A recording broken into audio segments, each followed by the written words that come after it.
How are you today? Tired. Feel kind of bummy. Alright, well, we're going to go through some very simple questions, signs and symptoms that you've been having lately. You can just say yes or no, and then I'll give you my diagnosis. So, have you had like a persistent sadness or anxious or empty mood? Yeah, I do feel like something is like on my chest right now. I feel kind of bummy lately. Are you sleeping too little or too much or just right? Um, I think I'm sleeping a little too much. I slept for like couple nights Okay. ago. Yeah. Have you had any reduced appetite or weight loss? Yeah, I don't really feel as hungry as I normally do. Okay. Any loss of interest or lack of pleasure in activities you once enjoyed? I used to go to the gym a lot. I don't really go anymore. I don't have the motivation to go anymore. Okay. Are you restless or irritable lately? I don't know. Maybe I just don't notice because it's me, but I mean, probably that would be Yep, about it. that's understandable. Um, Persistent physical symptoms that don't respond to treatment, such as headaches, chronic pain, constipation, or any other digestive disorders. And now that you mention it, I kind of have been getting a nick in my back that won't go away. Okay. But I don't know. I feel like it's kind of always been there. Okay. Difficulty concentrating, remembering, or making decisions.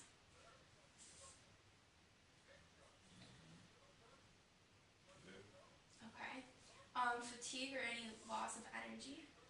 yeah. I mean, I feel tired all the time. I don't feel like doing anything. Okay. I don't Do have you have energy either. any feelings of guilt, hopelessness, or worthlessness? Just kind of being really blunt there, but I'm sorry, these are the questions that I have to ask. it's alright. I mean, yeah, I don't really feel like I don't really feel worthy at all by anything. I feel kind of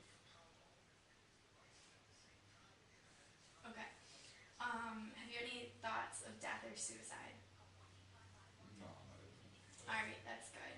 That means it's definitely treatable. So I have diagnosed you with depression. Can you tell me what you think that means? I mean, assuming it just means I'm sad for some reason. Upset. Well, it's a medical disorder and it's a condition of mental disturbance characterized by depression to a greater degree than seems warranted by the external circumstances, typically with lack of energy and difficulty in maintaining concentration or interest in life in general. And it's a very common disorder. Apparently, 14.8 million people in the US have it, and over 40 to 60% of those people of depression can be treated successfully every day. Um, do you know what this is caused by? Do you have any ideas in your life? I don't know. I mean, I feel like it's always been there, really. Okay, well, anything can lead to clinical depression. Um, there's a few following factors that contribute to this illness.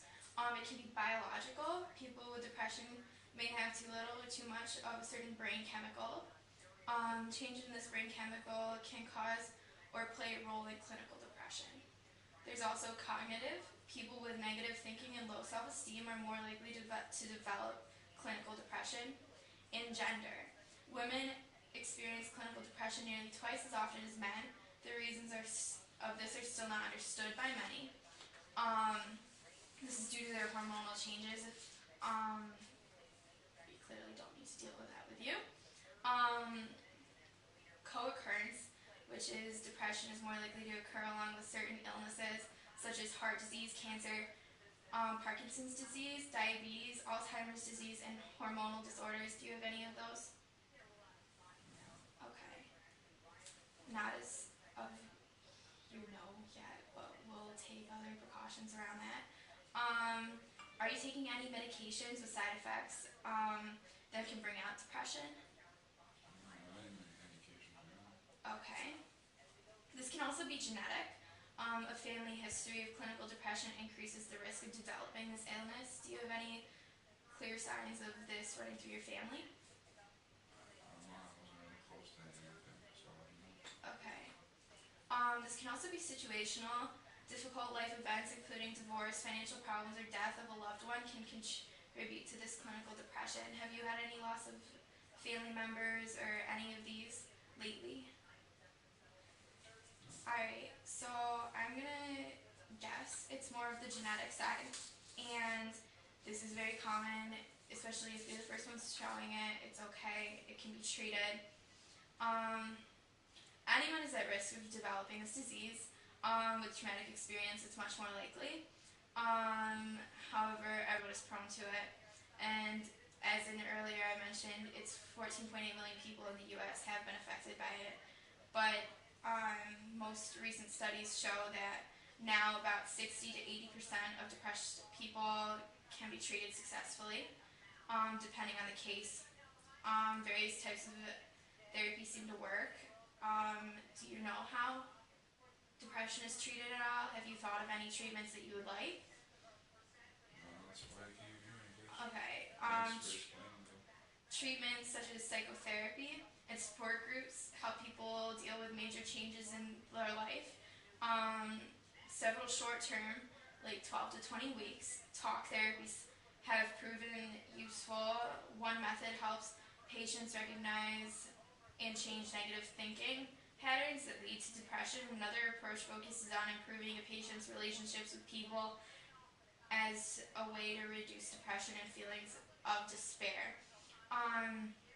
Do you have negative thinking, or are you just not a positive person, and we can put you in more towards that role of the talking therapies? And also we can, if you have any relationship problems, we can do relationship therapies or couple therapies if that's interesting to you. I can look into either one of those for you. I mean, I want to start off with something small. Okay. Less radical, but I just don't Okay. care. So antidepressants then maybe. Antidepressant drugs can also help. These medications can improve mood, sleep, appetite, and concentration. There are several types of antidepressant drugs available. Drug therapies often take time before there are real signs and progress. You can often use them doubling with talk therapies, and that helps much more. And you would probably see a quicker result. It's important to keep taking medication until it has a chance to work. So you would probably need at least 4 to 9 months to prevent a reoccurrence of the depression. Never stop taking an antidepressant without consulting your doctor. So you would have to come talk to me if you wanted to change the antidepressant or double it with something to make it much stronger. And that is possible now too. There are different medications we can just try until we find the right one. And it may take a while, but there's always a way, and we can always look at things. Do you have any questions? Why are you recording this? We use it for personal use, so I can see your improvement throughout the sessions. There are things that you can do to help yourself though. In the meantime, set realistic goals, and don't take on too many tasks. So at work especially, ease into it. Don't take it on full force. Ask for help if necessary, and try to be with others and confide in someone. So come to me at least twice a week, and we can have more sessions, and hopefully that'll help. Participate in activities that you enjoy. So start going to the gym again. Start being more optimistic. But you just have to press yourself to do it. It'll help. It'll make you feel much better. And especially with exercise in moderation. Remember, feeling better will always take time.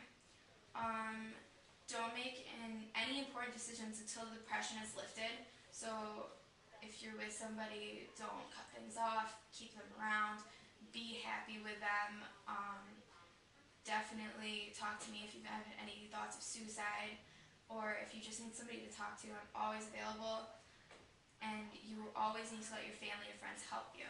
I'm going to give you this list, take home, and make sure you put it up on your fridge, and just look at it and remind yourself of it because it's really important. I'm going to look at the medications to put you on, and we can prescribe you something for your next visit. Unfortunately, our time is up, and